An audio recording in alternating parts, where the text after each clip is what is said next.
Boys, we're here. Welcome. We're back. We're back.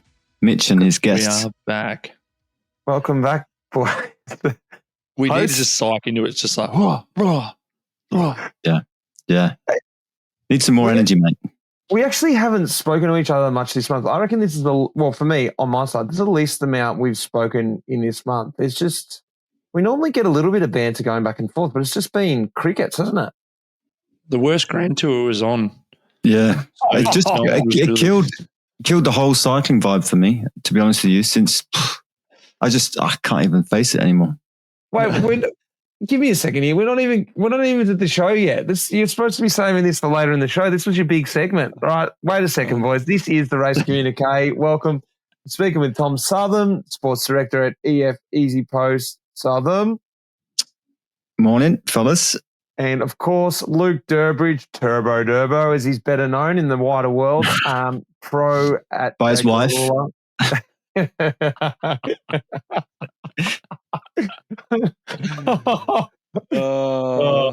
Turbo. Turbo, welcome, guys. This is Life from the Peloton presented by MAP, but this is, of course, being powered to you by our major partner this year, Training Peaks, boys. One thing really interesting about Training Peaks I wanted to chat about this month is one thing I've really noticed getting back on there and having different devices than when I was a pro. I thought, how many devices can Training Peaks actually handle? And it's Training Peaks is an endless way to connect, sync data. They've got so many ways to sync up any kind of app. And I think this is one of their best features they've got because there are so many different devices out there now. Like when we first started using Training Peaks, there wasn't that much out there. There was an SRM. I think Garmin had maybe just started. There wasn't much. They didn't really have much to sync up. Now, there's literally a million things. You've got your Fitbits. You've got, check this out. You guys ever heard of Form goggles? Nope. They're just Ray-Bans. You can get like full-on Terminator style. This is not a pitch for Form goggles. I'm assuming they're good. I've never used them.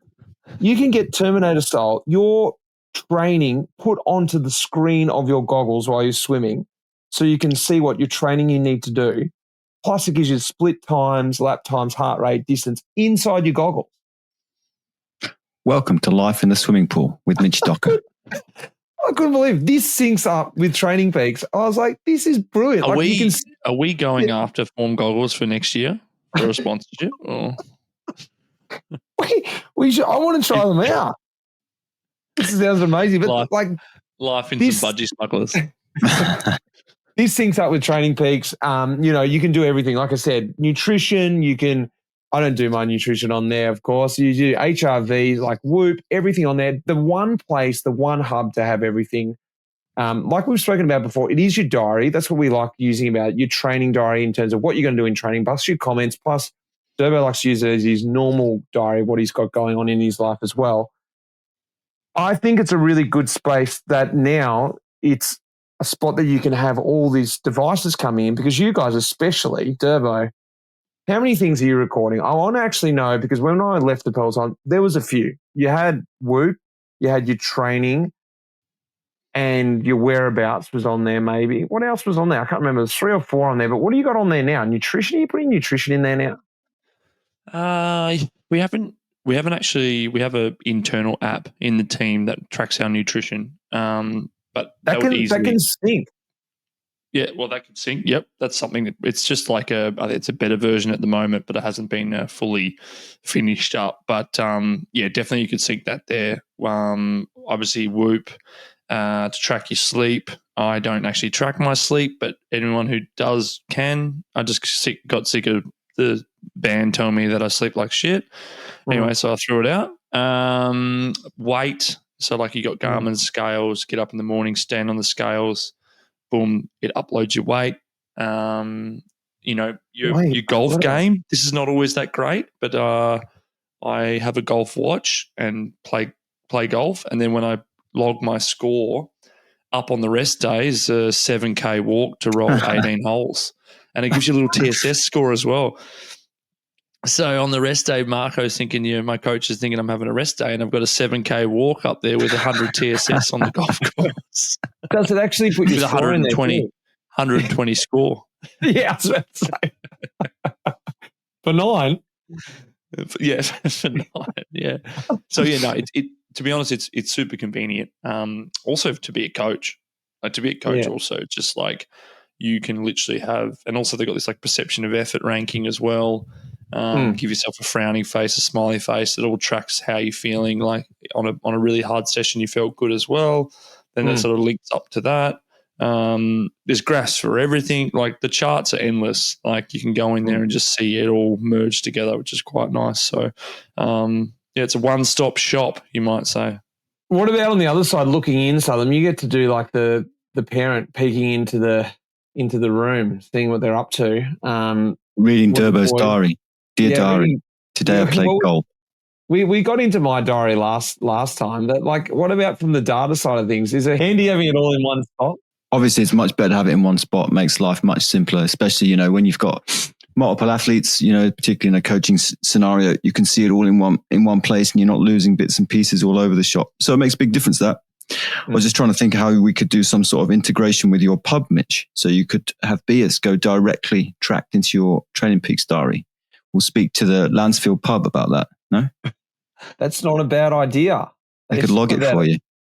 Surely Whoop has a function, it tracks your swing. So if it just tracks that, Here we go. Could just measure keg emptying. Exactly. Well, you can just put a keg on a scale, a Garmin scale, and as it gets lighter, that uploads, and that's essentially uploading how much you've had out of the keg. Yeah. And then also it adds TSS to the next day's training session because it depends on how many kegs you had the night before. Then you're like, kegs, plural. Who's drinking 2 kegs though? I'm not saying you're the one who mentioned kegs. I love this bit. Whether you're an elite athlete or an elite drinker, as I apparently am, a cycling coach, or you're new to the sport, you can get the tools to reach your goals with Training Peaks, as we mentioned. They've created the most powerful training cycling software out there.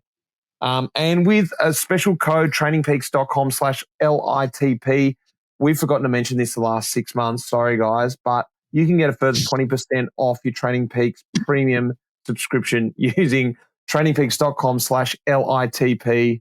Get across there, sign up, get on board while it lasts. We've got 2 episodes left. Hopefully we get them on board for next year. Maybe push that up to 30%. No promises there, but at least get the 20% wise here. Maybe I could just you could just publicly open up your Training Peaks, Mitch, for everyone on the Life of Peloton community. So that's I told you I paid for it already. Remember that in the first episode when I thought I was getting free full price? You should use the discount. Try the code. I'm waiting for the 12 months. Waiting for the 12 months to end so I can tap in on the discount. Remember I was banging on about it. I was like, yeah, I'm getting free Training Peaks. And I was like, oh, what's this on my credit card? Damn it. So hold up a second. Yeah.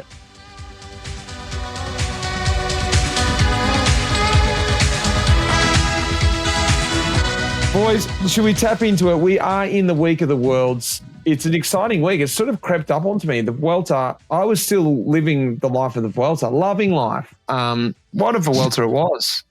Mm-hmm. Oh, yeah. She was amazing. Wow, what a terrible race. Sorry, Mitch. Yeah, it was. Look, I was in the box commentating for half of it, and I was messaging you, Tom, getting some insights. You were there for about the same time. And there was no insight. You were like, oh, what's happening? I'm like, nothing's happening, Mitch. Like nothing at all is happening. It was weird because it was actually going against me, wasn't it? The racing was really negative. Yeah, I found like it was. I found it really odd being there because I feel like the intensity of this July just kind of wiped a lot of people out. And certainly, the racing, but like the racing was completely different at the Vuelta this year. The breaks went almost immediately. There was no real fight for them. There was a couple of days where it was a bit difficult, but certainly what we were seeing was like a very different race. Quite a lot of almost foregone conclusions as well, It's like, oh, well, this guy's in the break. He's going to win now. It's sort of done.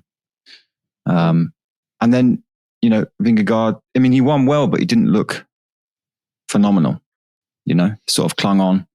Well, a very defensive race. the one thing he did look was super relaxed. And I think he made a real conscious effort to try and reshape his opinion of him. He did his wave and kiss to the camera every day, obligatory, that he likes to do. And I think he made a conscious effort to try and, well, I don't know if this is true, but this is my opinion that, hey, I'm fun too. You know, I can be fun and win. You know, just trying to pull the pog cape on. I don't know. Did it work for you guys? I mean, to be honest, I noticed that too, and I did. I was like, oh yeah, came across quite well. I thought in that race, quite human, quite quite all right actually. I mean, for me, I already like Jonas anyway. Like we always chat in the peloton. So for me, like obviously the fans see what Jonas is like from the outside, bit of a killer, bit more internal, robotic. But I don't find him that way at all. You know, but just because when you chat to someone, you know someone, it's easy enough. So I got a lot of time for Jonas. So I think he's just one of those guys takes a little bit longer to warm up to than Poggy. You know, Poggy's so out there. I think Jonas is also just a good guy. Just like pretty standard. What do you think that did for him getting that win there comfortably, you know, for his confidence going to next year? The way the race was, you know, the way he was able to race like that, more relaxed going to next year. Yeah, I mean, obviously Poggy showed just like the first weakness on like the media side, like the first like exhaustion, like I'm sick of this at the tour. Like you never really seen it before, you know, like, but even when he was losing the tour to Jonas, he was still like, yeah, go for a stage, happy go lucky, you know, oh, shit happens, you know, move on to the next one. But this year, even though he won, he was just like clinging on, and you could just see him a bit like, I'm over this. I can't wait for this to finish. And like, even if Poggy's sick or injured, he's never like that. So then for Jonas going into next year, if he's got this like relaxed at like, doesn't matter what happens in the race, I'm not going to get down. I'm going to keep trying, keep racing. Yeah, maybe it could help, you know. I think, yeah, there's certainly like a bit of a pendulum swing, isn't there? Because like they went to the Vuelta and did that kind of like laid back, won the Vuelta in a kind of nice way. Other people won stages. Whereas, you know, what we saw yesterday of Pog in the TT in Rwanda, you're just like, oof, that's not looking very, you know, it's not looking shit hot at the minute. And he looked tired afterwards. And again, like he was pretty upset to miss. Yeah. So it's, there's a lot that goes around, but this is all, it's the same thing I was saying. It's like July dictates so much. I think it took so much energy this year from a lot of people. Like those first 10 days of the tour, that raced the way they did, Pog came out on top, but now like a lot of people, he's pretty knackered. Whereas like Remco went home and now he's popped up looking pretty good. Jonas obviously finished the tour, but then was completely different cyclist at the Vuelta. So, interesting. Well, let's talk about the Worlds and straight into it. The TT was just yesterday and it was 40 kilometres. The men's TT, 40 kilometres was 700 metres of climbing. The World Championships, if you don't know, is in Rwanda, Kigali, the land of 1,000 hills, the first African city to host the UCI World Championships. It's like, it's really cool. The atmosphere looks awesome there. They've got the Tour of Rwanda there every year, which always produces looks like a pretty wild race. Cobblestone climbs. They're going to be featured. Well, they're already featured in the TT. They're going to be featured in the road race as well. And well, let's just talk about the TT first. The two climbs that are in the TT, 700 meters of climbing in 40K, Durbo TT specialist. That's a pretty hilly TT, isn't it? Oh, definitely. I mean, it wasn't like I don't think they were like crazy. Well, it was consistent, the climbing, in terms of like the gradient. But yeah, like I spoke to a few boys there, or just about Kigali anyway. Like I spoke to Matthews yesterday. He said it was like awesome. People were friendly. Road quality was good. He like really enjoying it, and the hotel's good as well. So that's like a positive because a lot of people were hesitant about obviously the World's been there. And then I think yesterday, I mean, Remco put on a show. Big shout out to Jay Vine, obviously coming off the Vuelta and doing that. Like, that was huge. I do think the altitude's got some effect. I spoke to Luke Platt after his ride, and he was like 6th or 7th, which is still a massive ride at World Championships, top 10, awesome. But he said, he was sort of 30, 40 watts off his off his ride that he wanted to do. So definitely being in altitude is definitely taking out of people, and it looks pretty hot. Like, guys are coming after and emptying and water on his head, and I think it's gonna be quite demanding. Like, I think, if there's 1 year to sort of, last year we sort of foregone conclusion Poggy was going to win, Remco's going to win the TT. Obviously that happened, but just seeing some random guys like Van Wilder was 3rd yesterday. Like, it's no offense to Van Wilder, like, I haven't seen him pull a TT like that ever in this situation. Like, he's decent TTS, but not 3rd at the World Championships. Like, we're talking proper boys are there. Surely that, like, all of that super fast part would have helped him. He's pretty small and aero and compact, and there's quite a lot of high speed, a lot of kilometers high speed.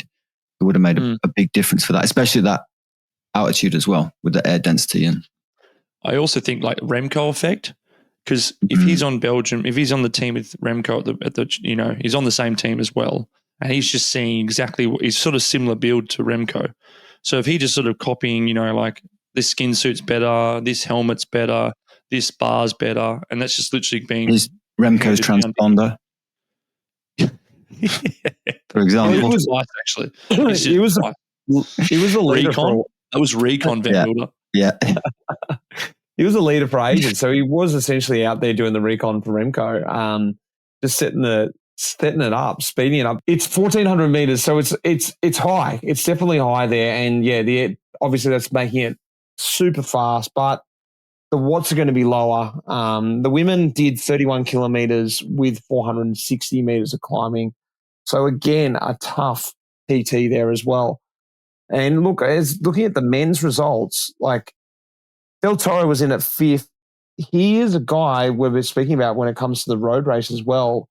Like, Del Toro is not really known for his time trialing, and this course especially was good for him. And he's shown that form coming in here. I think he won just coming in here. What did he win? He won 4 out of 5 races. Yeah, he won Burgos before the Vuelta. Then he did won 4 Italian races. So he's, and to finish 5th in a TT, like I said, he's not a pure TTS. To beat Plappy, say, shows the course, but also shows his form, doesn't it? I mean, it is, like, I would say, like, I went out to Kigali for the Tour of Rwanda 2012. It is super, super hilly there. Like, everything, even the roads that we saw on the TT, they're quite wide. They don't look particularly hard, but, like, just because they just go straight over the hills, and, like, there's hills everywhere. It looked really difficult. It looked like a hard course, just because, especially, seeing the guys coming at the end, they were finished, and it took them so long to just, like, cover that last climb. So I think it's just coming down to legs, isn't it? Form, condition. I don't think we're going to see any 100K solo breaks on Sunday, I would say. Why were you there in 2012? Is that a tour? I went to the Tour of Rwanda with a photographer and did an article for Rouleur magazine. It was quite cool, actually. It was we just went down there and hung around the race and experienced the race. It was really cool. It was interesting race, super hard. Back then, it was just the roads were improving because China has invested quite a lot of money into Rwanda. They've put tons of money into infrastructure and stuff. So it was just starting to come through. So I imagine by now, that's all sort of filled in. Like, there were roads that were going to nowhere, effectively. Like, the roads were already built, but nothing else existed there. So that was all with a view to this all happening, not the race, the development there. Yeah, right. Well, let's talk about the big one. The race on Sunday is the World Road Championships, in case you didn't know. It is an extra tough course. Let's talk about the men's course. That will be 267.5 or 268K, 5,740 meters of climbing from what I could find. It's always difficult to find the exact number, but let's say it's high 5,000s. 15 laps plus one little extra lap they've put in there, this extension loop. They're going up the Mur de Kigali, which is the Mur de Kigali. That goes up to 1,850 meters. So what it is, they're going to do 9 laps first. At 135K, they're going to head out and do this extra loop, which is about 42K. When they go out there on the actual circuit, they've got 2 climbs. They've got the Kigali, the Col de Kigali Golf, which is like a ramp, 800 meters at 8%. Then they've got the Côte de Kimahura, which is 1.3K at 6%. And then they head out and do this lap. They're actually doing the Col de Page, which was in the TT. That's a 2K climb at 8%, 5.8%, sorry, 2K at 5%. And then when they're out there, they're going to hit this longer climb, the Mont Kigali, which is 6K at 7%. They descend off that and they hit this wall.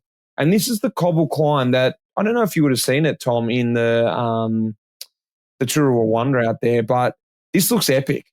It's 400 meters at 14%. Like it sounds hard, but when you see it, I've seen a couple of replays of this. I went back and had a look at it.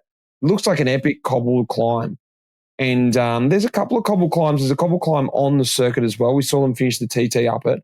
This is at 104K to go. And then they head back. They've got 6 laps to go.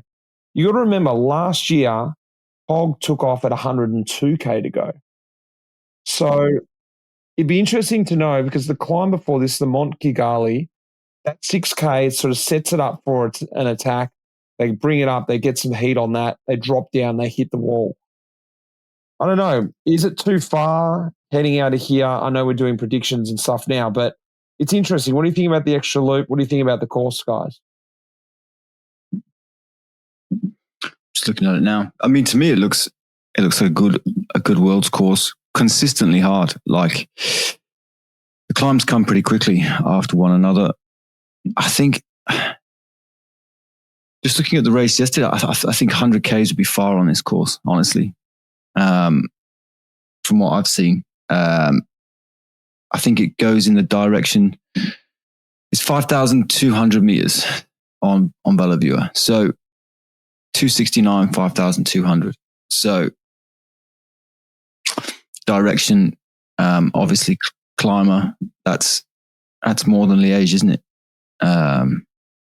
So that's significantly hard. The thing that I like the riders that are going here that I like, to move on to some of the favourites. Pogacar, it's a question mark. Finally, first time I've ever had to say something like that. This, before the TT, out and out favourite, but the TT, it was worrying. If there was ever going to be a TT that would sort of suit him, it would have been that course, a hillier TT rather than a flat one, and to be not only beaten but caught by Remco. Finishing back in 4th. So he was a fair way down too, 2 minutes back. So it's a fair chunk. Del Toro looks amazing. With the form that he's got coming in here, I mentioned that before. Pitcock's form looked amazing at Vuelta, promising. He'll be good. He fought himself to go on for the GC. You could see he wanted to go for stages, but he stayed true to what he wanted to achieve there. And like Ayuso coming out of the Vuelta, he's maybe Jay a roughie. Jay Vine's looking really good. And one of the guys, your man, Southern. I was going to say, boys, have forgotten 2 of my men. Ben Healy. And Richie. It's going good too. Oh, Richie. Carapaz, yeah, true. At altitude. I thought you were going to say Bettiol. Well, but even Bettiol's half the size he was at Tour Down Under. Yeah, he's actually going pretty good. He was in Canada. He finished third. He finished third in Montreal. Oh, no, in Quebec. No, in Quebec. I would just think, like, it could be just like, well, from what I've seen for the races, like Montreal is always like quite a good one if the world's as hard of like how the world's potentially could go. And like it just literally got disintegrated with like 100K to go, and then there was only like 20 guys left in the bike race. And with this, doesn't matter if it's so far from the finish. I don't reckon I've ever been to a bike race. If there's a really hard, crucial moment, everyone's like, oh, don't worry about it. It doesn't mean anything. Even if it's at the start or if it's in the middle of the race, like it's still crucial and it would still explode. And then after that, we'll deal with what happens. So remember Wollongong?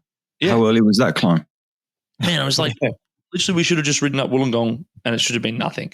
Instead, next minute, 30 guys are away and everyone's panic stations and got to pull. I mean, it eventually did come back and whatever, but it was like, I don't know how far to go, 170K to go. Yeah, it was after. What about when they came into the city? Oh, where was it now? And Denmark just absolutely ripped it up when Van der Poel won. Oh, Glasgow. Yeah. That was still that was 160K. No, that was 100K to go, maybe 120K to go. It was ridiculous, and that was it. It was done. That was it. Glasgow. Yeah. I think, like you said, Durbo, like it's gonna explode the race there for sure. Like you'll have an explosion, and no one will have teammates. So this is what's interesting. You have an explosion in a World Tour race. You've got multiple UAE guys. Del Toro's on Poggy's team, or Sivakov, or McNulty, but they're all now not in each other's teams. So to be honest, it's going to be very, very difficult if Poggy should go there. And if he doesn't have the form, at least take 5 guys and everyone from his trade team with him. Yeah, 5 guys from his trade team. Yeah, exactly. Well, talking about teams, like we haven't really spoken about it, but Remco Evenepoel, like he's a winner of Liège. Their team's super strong. Campenard's was awesome at the Vuelta. He's won the world before. Yeah, he's won the world. I mean, I'd have him down as an obvious favourite after the TT. Like, I mean, if he gets in front, you saw him in Wollongong, he got 2 meters and then that was the end. 2-time winner of Liège. He can obviously race over 250, which is crucial to winning this. So, yeah.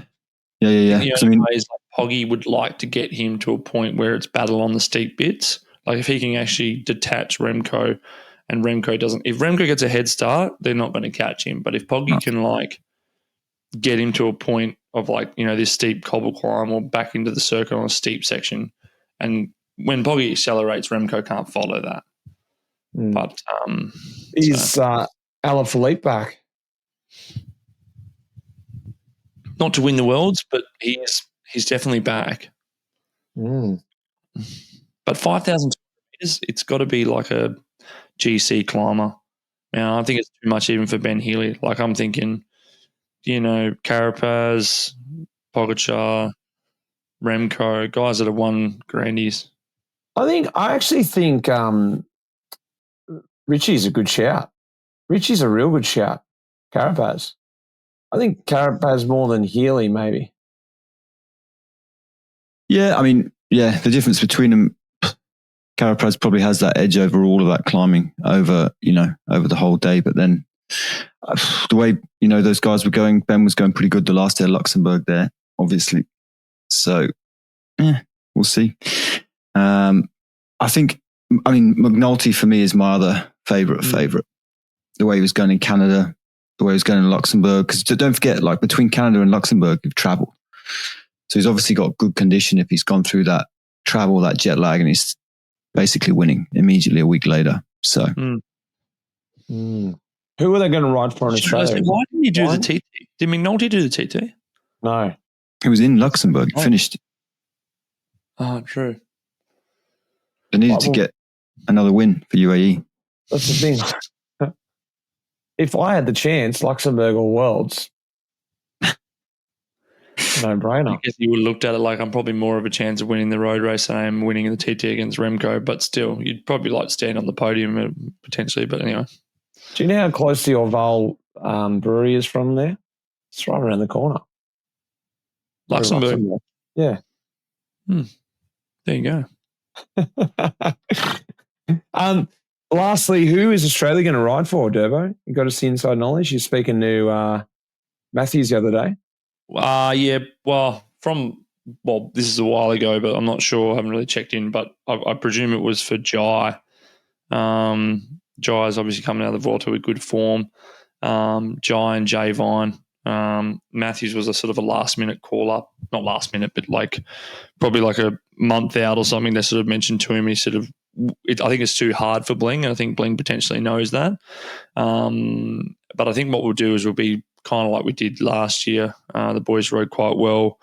Jay Vine attacking it, trying to make it hard. Jai trying to get up the road, so Poggy has to come across to it. Obviously didn't work in the end, but Ben was second, so wasn't a bad Pretty good team ride. So how many riders you got? I think like 7. Not bad. Because Callum Scottson's over there, Bling, Plappy, Jay Vine, Jai Hinley. Some definitely good squad. A lot of climbers in there. Damien Housen's in there now as well. So, yeah, they'll have enough. Does it make a difference Del Toro's got no team practically? I mean, UAE's going to pull in it. UAE's got 9. Slovenia. Slovenia. Sorry. So used to that. So the word on the street is the Uber cyclist got another gig. So the guy who works for Glovo in Slovenia, he started last year at the World Championships. He's a bike courier because Slovenia didn't have enough spots to field. You didn't hear this story? No. Oh, so Slovenia didn't have enough spots last year. Well, enough world tours or good cyclists to fill the spot, and they knew this guy was strong in the local scene. And for a side gig, delivering packages. He does delivering packages. He's a food courier. Anyway, so he came to the Worlds and he rode the first 120K with Luka Mezgec. And Mezgec's he's pretty strong. So he just went on the front and he just rode. That was it. Just went to the front and started riding.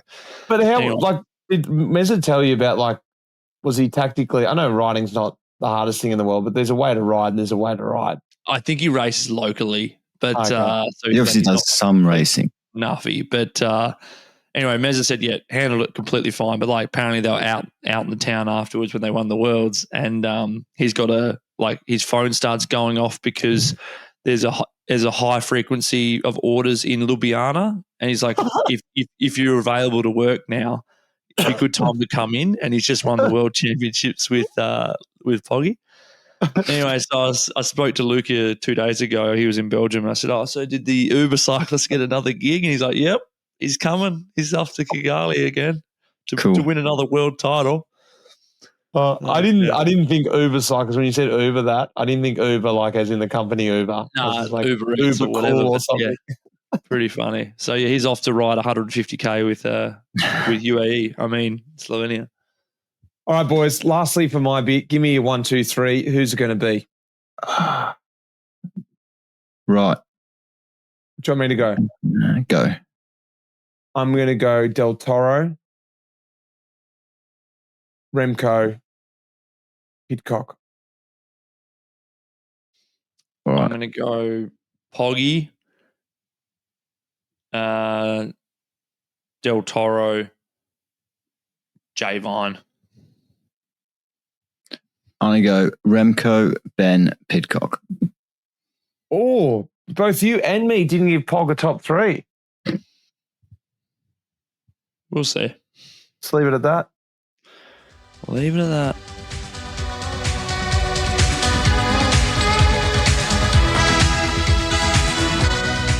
Hi guys, it's Luke Durbridge here, and I'm about to do Pelo Chat. But you've already introduced yourself. We're halfway through the pod. Oh, okay, shit. I haven't twigged by now. Anyway, now jokes aside, I thought it would be interesting to. Well, I don't know if it would be interesting, but, I'm always trying to, educate your local cycling fan about what actually happens inside the peloton. That's why it's called Pelo Chat. Now, not many other sports are like this one, as we love and know it. But we get to the end of the season and you're pretty much finishing out the year, you might say. Limping or striving or whatever. There's two versions. So at the start of the year, you get your program. I've explained this before. You sit down with your coaches and your DSs and they'd master plan all the way up until about July. Maybe potentially if you're guaranteed to do the Vuelta, maybe up to the Vuelta.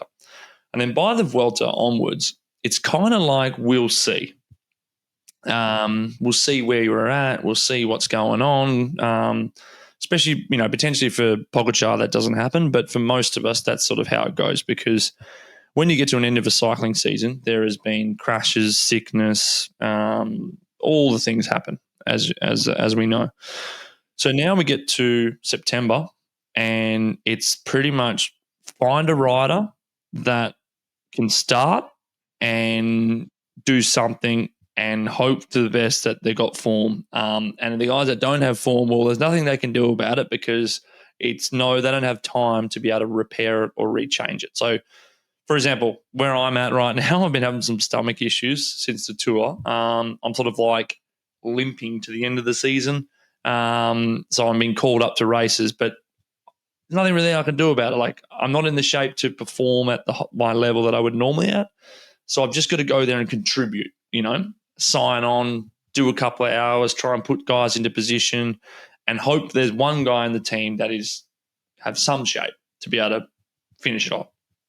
So it is a really tricky time, and you also don't know exactly. Like, potentially I'm going to Belgium tomorrow, or potentially I'm staying home, or potentially I'm going to Tour of Croatia, or potentially I'm going to Tour of China. Like, you actually don't know. And like, for someone who is professional athlete, they want to plan. Like, we love a good plan. Most athletes, like, I'm going to plan this and prepare for this and look at all the details. And all of a sudden you're in this like completely different mindset of like, let's be spontaneous and throw you in a race. And you're just like, well, I'm not sure if I'm ready for that, blah, blah, blah. But it doesn't matter if you're ready or not, because we don't have any other riders. So yeah, it is a fascinating one for people back home that you think, okay, most sports, it's sort of like, a football season. If you make the finals, you play 25 games. If you don't make the finals, you play 20 games. And it doesn't matter if you're not there, but the game still goes ahead, and that's it. Ticks off one box. With a cyclist, you could start the season going, okay, ideally I do 60 race days. Potentially I'm doing 80. Potentially I'm doing 30.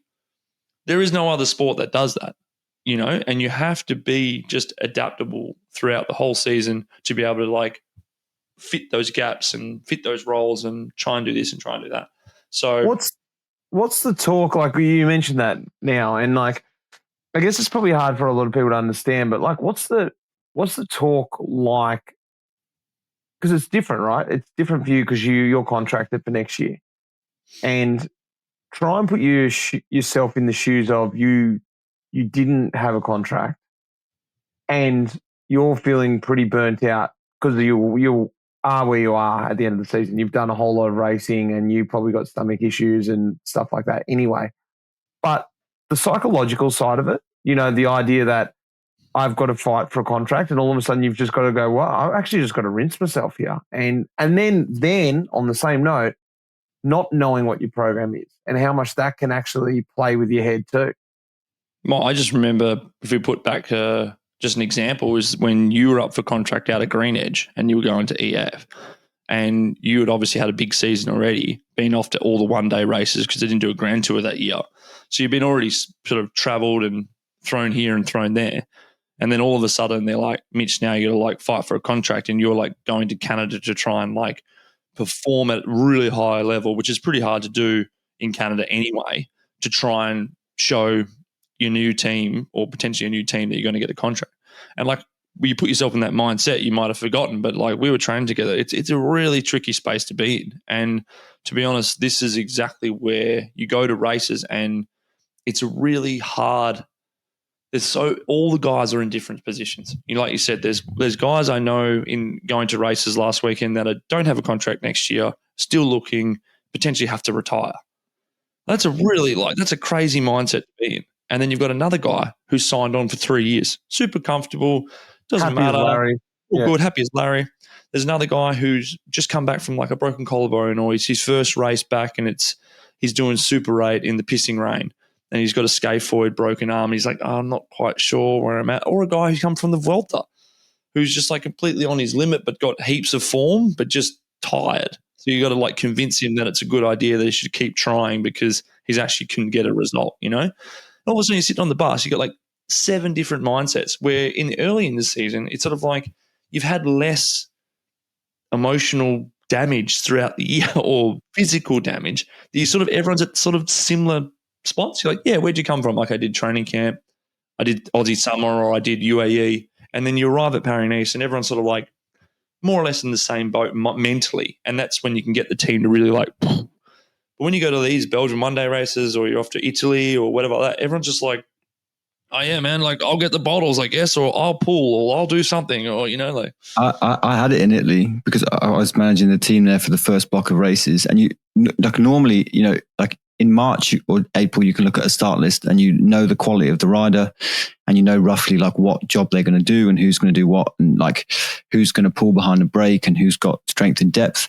But like on these, you look at the start list and you see like I don't know which team there, you might see Intermarché or whoever, and you think, there's 6 names there, but 2 guys are dropped immediately as soon as the race starts. There's another guy who, you see guys diving off. I saw this from your lot actually, Durbo. There was one kid who was stopped after a kilometer. He was obviously there on the start line to get going and to get the team into the race. Yeah. So it's like, okay, like we can't count on them later on to close a gap or like, so you need to kind of, the picture of the team is nothing like what the reality is. And in the end, like it all sort of guys get eliminated. And then you have to start looking, okay, so like this team's got 3 guys, this team's got 2. Because you'll see things like after 5Ks, 3 riders from one team just come immediately out the back, like clearly no intention of pushing the pedals that day. And they're just out and they get off because the races are all on circuits and they're done. One might already have a contract. One, like you said, might have been injured for half the year. And that's when it like, the form guide is like a guy's quality is just completely out the window.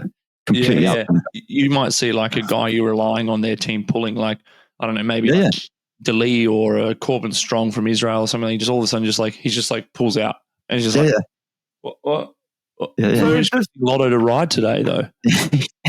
Does that lessen the results at the end of the year? Like we spoke about Del Toro, right?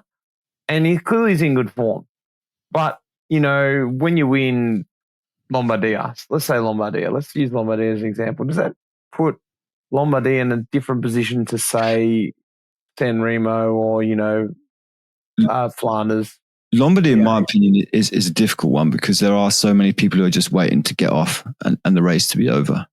Yeah. And it's also so hard. Like maybe physically it might be technically lower level of field because less people are going, but that really shows like a true hitter, like mentally. Like these guys that I commend them because like post Tour de France, it's really, really tricky to be like, okay, I've had my big target, or maybe you got the Worlds coming up and you might be like focused for that. But like post that, it's real hard to be like, I'm going to Paris Tours and I'm going to race a guy into the corner because I care. But a guy wins Paris Tours and like does that, that's like a true killer. And they're like a true champion. Who won Paris Tours last year, Durbo? Did Ben Healy win it? No. I don't think we rode it. I think it was Demar or something like that. Demar. Yeah. But like, these guys are just like, I'm like, wow, like the guys that win in Canada, the guys that go and win Lombardia, for example, like I'm thinking like chapeau, like these guys are like hitters mentally, I almost feel like Demar might have had like already his offie and he was coming back already.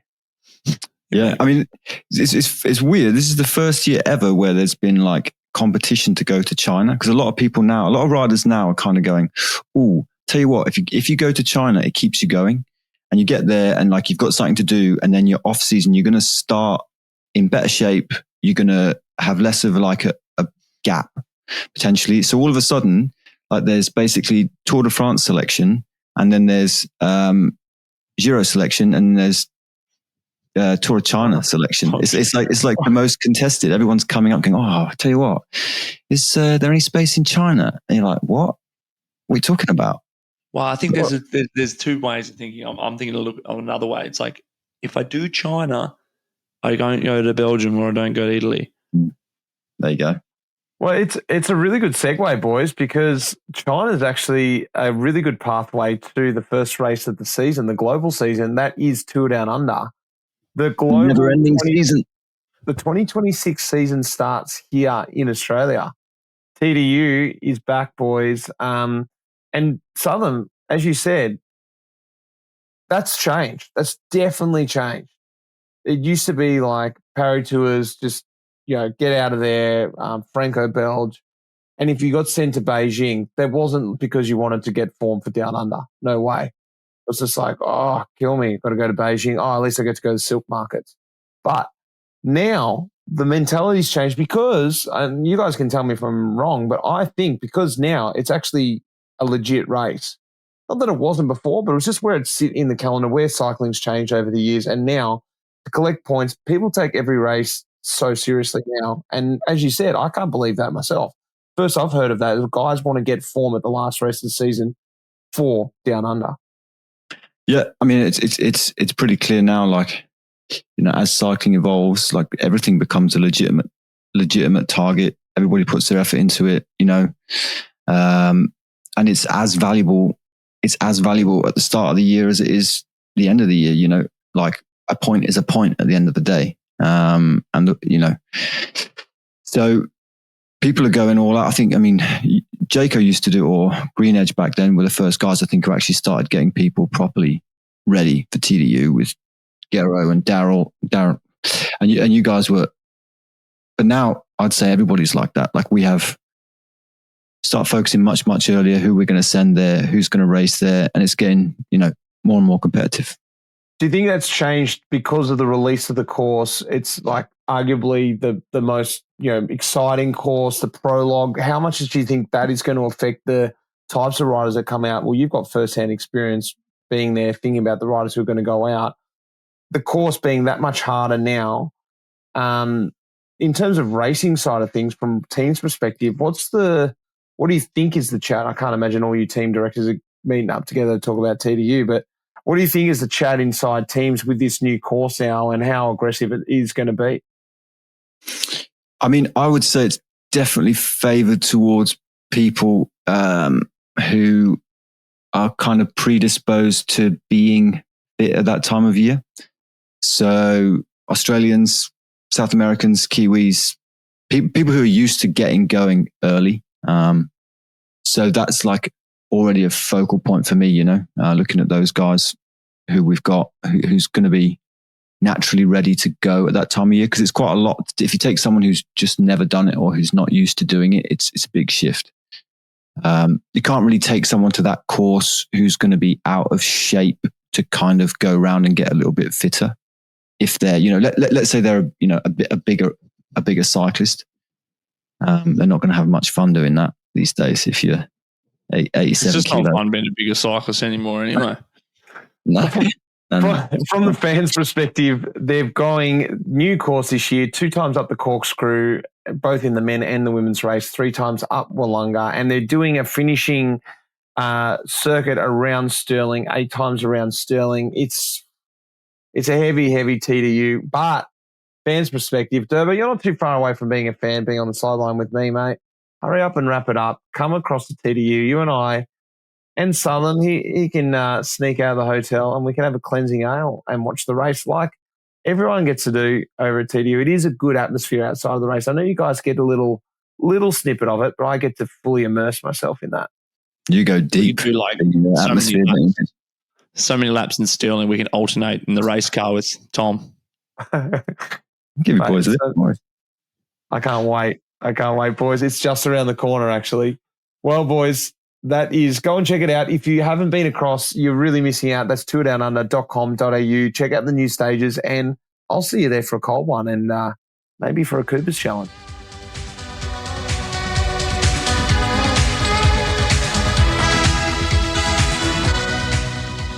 All right, boys.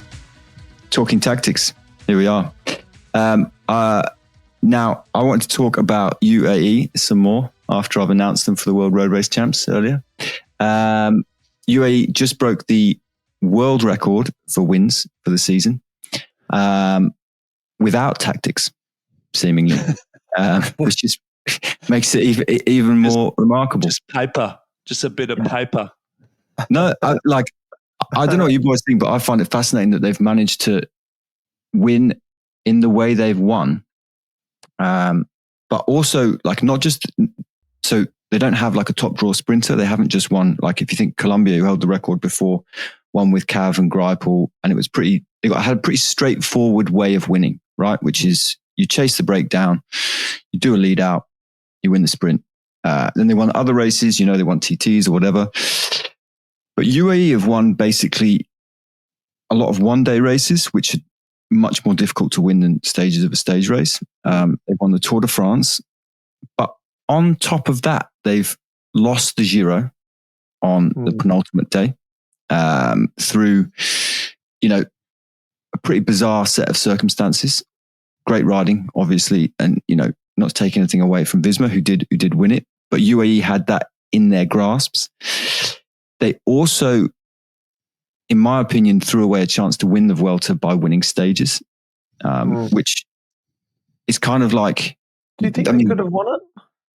I think they could have had a chance to win it. But they said they wanted to get the record, right? So they're like, no, we're after the record. Did they come out and say that? That was speculation.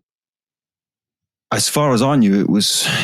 I don't know if they said it on, any official channels, but it was pretty open, sort of going after the record, as opposed to, they were sending guys down the road every day to win stages. They won 7 stages of the Vuelta. It was actually ridiculous. But I mean, they had second on GC, so they were definitely targeting stages. I mean, in like the whole of like conventional cycling wisdom is not to do that. But they did it anyway. They've become the most winning, winning team. I mean, they do things like, I'll give you an example. Coppa Sabatini is, you got one lap that's got a very steep, very hard climb and that can explode the race. And then 36 Ks to go is the last time you go over that climb. They let a 10 rider break go and controlled it with 1 or 2 riders. And they let the break go past the last time you went over that steep climb. And then you come onto a flat finishing circuit with a strong headwind towards the base of the final climb. So all convention dictates that for Del Toro to win that, you should catch the break before you pass the steep climb, because even the bodies that are left over the other side, you have to get past. They're going to sit in your wheel when you're in the headwind. It's going to make you give yourself a really complicated scenario on the finish circuit. So if you catch them before that steep climb, then you explode the race. Then you deal with one by one the best people in the race. They didn't catch them. They left 10 riders in front, and we caught them, with 2.5 laps to go. And Del Toro had to deal either on his own or with one other teammate. I think there was like 25 riders in front, which on a flat circuit is quite hard to there's contain. No climb at the end.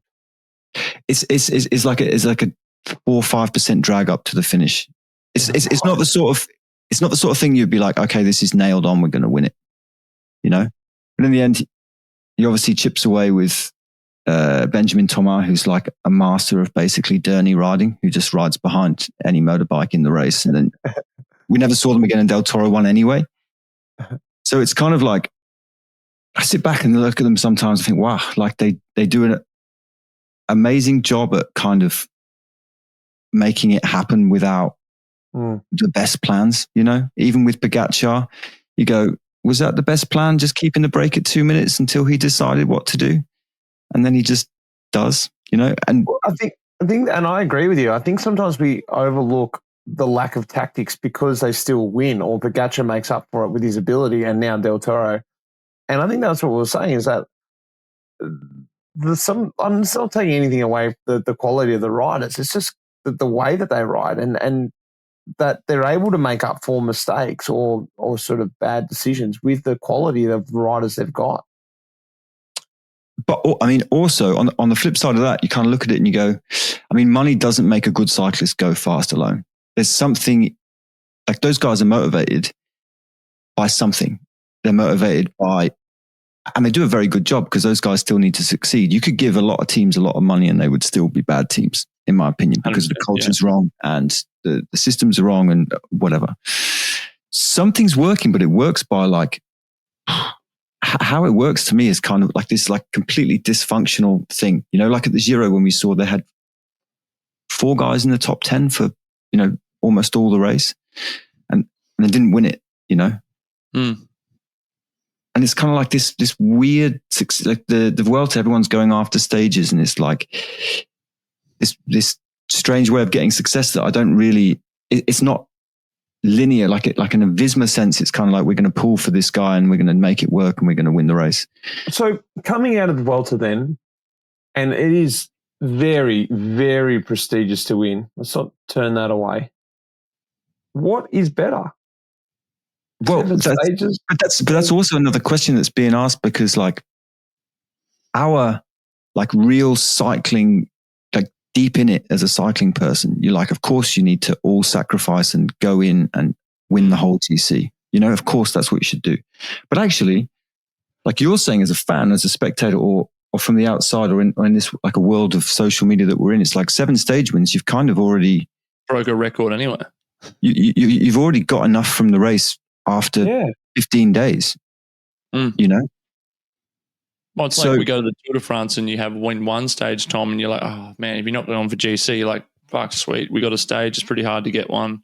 But you don't think, like, if you're going to run second in the Tour de France, if you don't get a Tour de France stage, you're sort of like, you're doing all these checks and balances. Like, okay, second is okay. That's good. But like, we want to win at least one stage and second, and that's like a really job done. Like Visma, for example, Jonas, and Yates, he won one stage. It's kind of like, well, they won 2 stages actually in the end. But I mean, you know what I mean? Like, it's just like, okay, perfect, job done. So where is the balance then? Where is one stage and what position on GC that still makes it okay? Oh, I know, it's a magic. Like, I think one stage and like anywhere below 5th, it's sort of like. I don't even think 4th or 5th really, like in this time, it's like, that's just for cycling people. I think it's to me, it's just this podium or stage. Like, because those are the things you can really shout about, or you know, final, let's say teams class, which is a weird one, but like it's actually super valuable because everybody stands on the podium and, you know, at the end of the race, white best young riders jersey, something like that, something that lasts, you know. Okay, no, I was just going to say, back to the just one on the UAE, like how do they get it right? Like, you can throw money at it. I was having this thought the other day. It's just like they've actually bought a whole lot of individuals, and they pay them a lot, and they pay them on like points and motivated on points. I know Jay Vine, for example, gets paid on like a bonus schedule for points. I'm sure McNulty does as well. I'm not sure about Poggy, but they've bought these guys that are like, if you want a seat at the table, then you have to like get your own results. Like, they all want their own results because they're seeing, like, for example, they all come in at Sivakov, Jay Vine, McNulty, Tim Wellens. Like, if you've got this one alpha male of like fucking Pogacar, everyone realizes that he's the best. Like, he's hands down the best in that team. So they're like, there's no fighting for the best. You know who the best is. There is zero, like, that kills like a semi-ego. Because then underneath, everyone is like, they still fight against each other in terms of who's going to be the second best or who's going to get the second result. But it's not the best, or they don't make decisions in the team. Like, I just think that they all are self-sufficient. You see them right around Andorra. Because they've got so much money, they got their own motor paces, they got their own coach following them, they got their own this. And Ayuso's over here, Almeida's over there, Jay Vine's over there. They're not training together to get this like UAE, we're a team. It's like, I'm going to go to this race and win stages and win the mountain jersey. Or like Almeida's like, I'm going to go and win the Vuelta GC. That's what I'm focusing for. That's kind of weird. It's like opposite to like Jumbo, but that's probably why when it comes to like making that thing at the Giro, the tactics fall down. Like, it really does break down when it comes to Del Toro. And at the Vuelta, Almeida, man, he was looking pretty good. And potentially, if they all toned it down, they had this hands down the strongest team to be able to do something, but they didn't do it and they didn't win. But because I think there's so many of these personal ambitions or personal goals, which you don't want to crush because that's why they win so many. So it's like, I don't think they're doing a bad thing, but it's like, yeah. Somehow there must be something must work on the bus that they don't all hate each other, you know?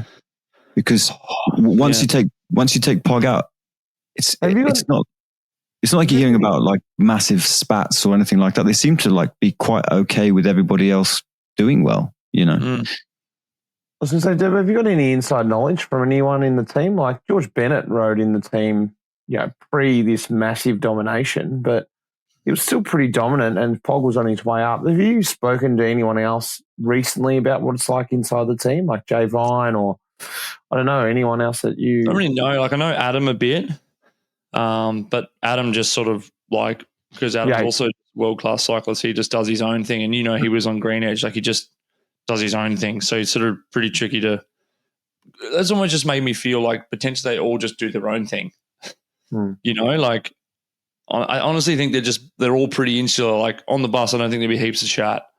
I don't know, but I reckon they'd just be like headphones on, looking at VeloViewer, then to take the headphones off. They don't like. I'm pretty sure they don't do debriefs.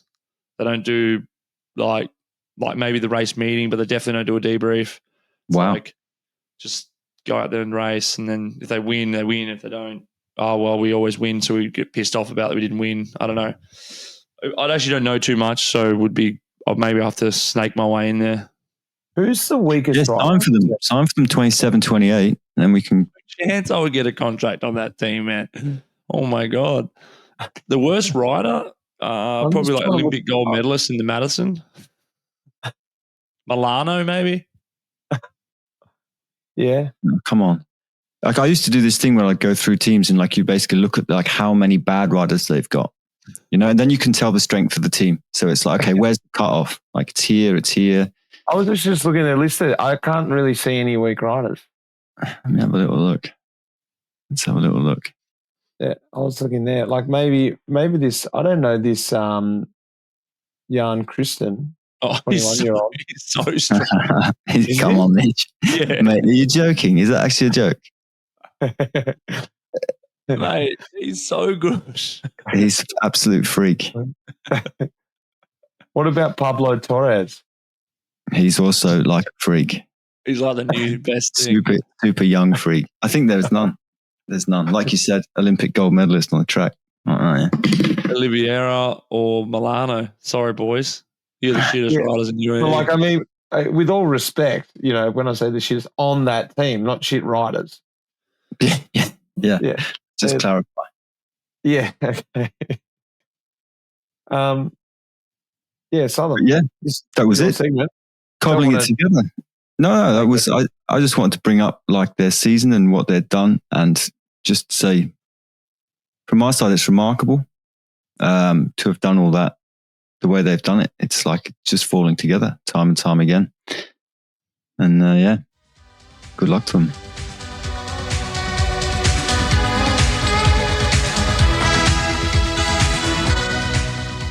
Oh God! All right, boys.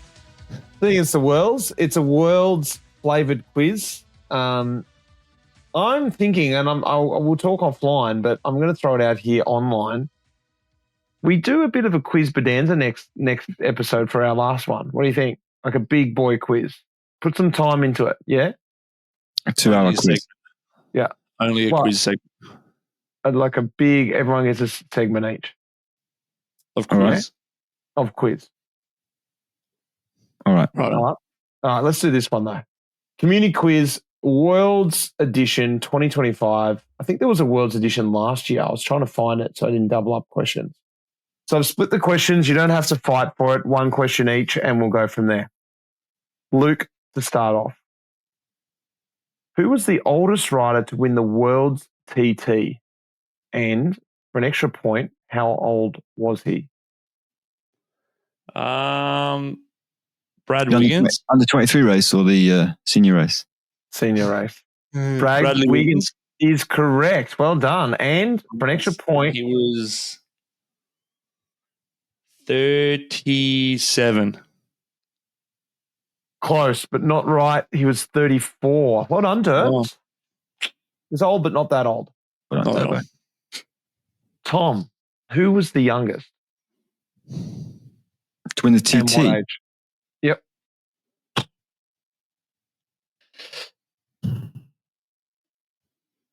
Remco, 20. Remco is correct. 20 is not correct. Come on, it's such an easy question. I've got zero interest in the world's TT, Turbo. I'm curious. He was 23. Turbo. What year? Well, if you love your TT so much, this one should be right up your alley. What year was the men's TT introduced to the World Championships? A, I know this. 1973, B, 1988, or C, 1994? Men's TT individual. 88. And bow. 94. For an extra points. 94, Chris Boardman. 94 was that late? Well, Yeah. Tom, let's see if you know this question then. Who won that first TT at that Worlds? It's Chris Boardman. That was the correct question. I know you answered it. Southern. The guy who came second was such a really weird Italian guy. I never even heard of. It must have been 16 riders or something like that. It was a really small field. 3-1. Yeah. To Tom. Yeah. Durbo. The TT has been won 3 times in a row. Only once before, 3 times in a row. Who did it?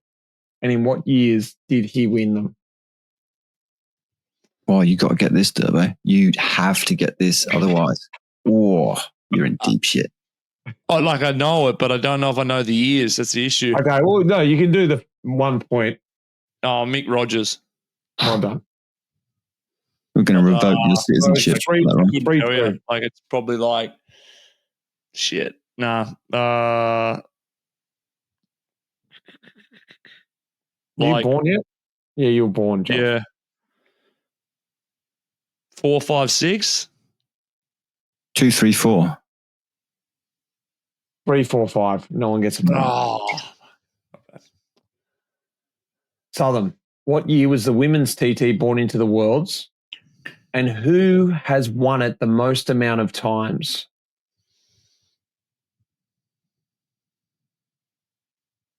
Do I get any ABC or?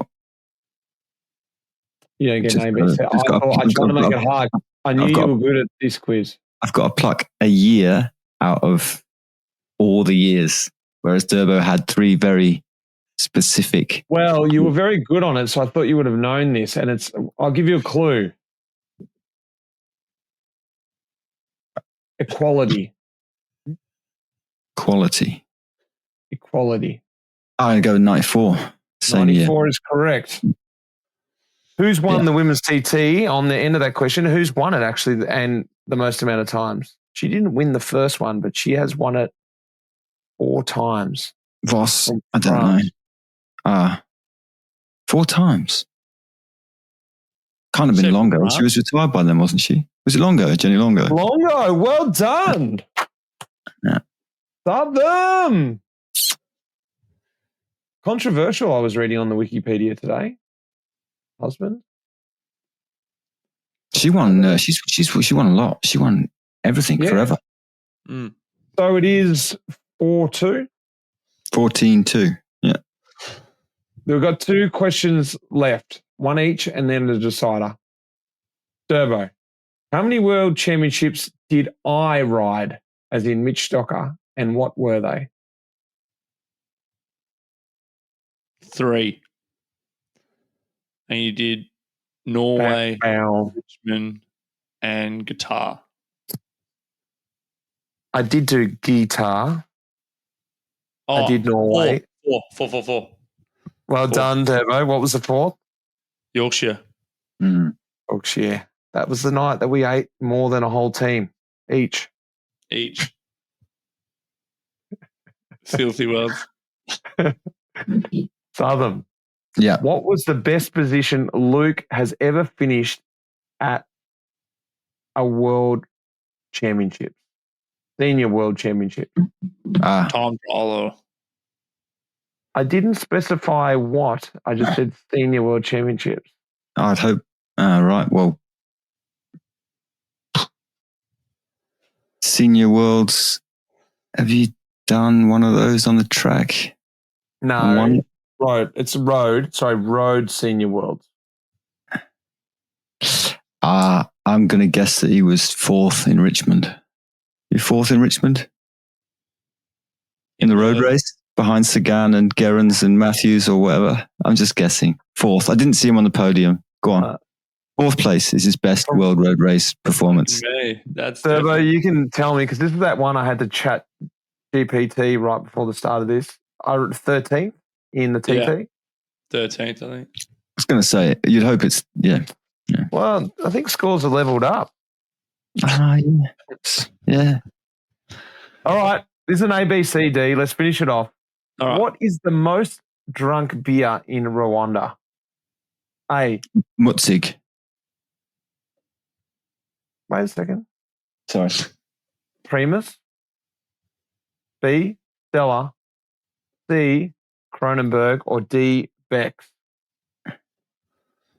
It's not Motzig. That was on there. I drank loads and loads and loads of Mutzig. So me and Benny, when you were there, we managed to not go to bed, I think, on the last night. And we ended up having this Rwandan stew with a guy who worked on the radio in a big tent about 7:00 in the morning. And I drank a lot of Mutzig. So when you were there, I did look back then. In 2012, Mutzig was the most drunk beer. And then it's dipped back down. Primus. Southern's going with Primus. Turbo? Stella.